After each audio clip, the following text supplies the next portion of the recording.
हळदीचे लेपन कसे आणि कधी करावे? सकाळी लवकर उठून स्नानपूजा करून उंबरठा स्वच्छ करावा.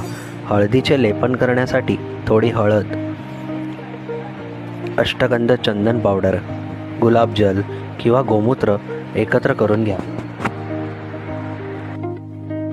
हे मिश्रण सगळ्या उंबरठ्यावर व्यवस्थित आतून बाहेरून लावावे. त्यावर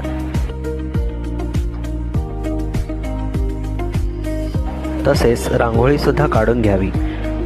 उंबरठ्यावर हळदीचे लेपन करताना कोणत्याही शुभ दिवशी किंवा मग तुम्ही उपवास करता त्या दिवशी हळदीचे लेपन करावे. प्रत्येक मंगळवारी, शुक्रवारी, गुरुवारी तसेच अमावस्या पौर्णिमेला हळदीचे लेपन करावे. हळद, कुंकू, फुले, अक्षदा वाहून धूप दाखवावा. उंबरठ्याच्या उजव्या हाताला दिवा लावावा. उंबरठ्यावर दोन्ही हात लावून माझ्या घरातील सगळी नकारात्मकता घालून सुखशांती राहावी अशी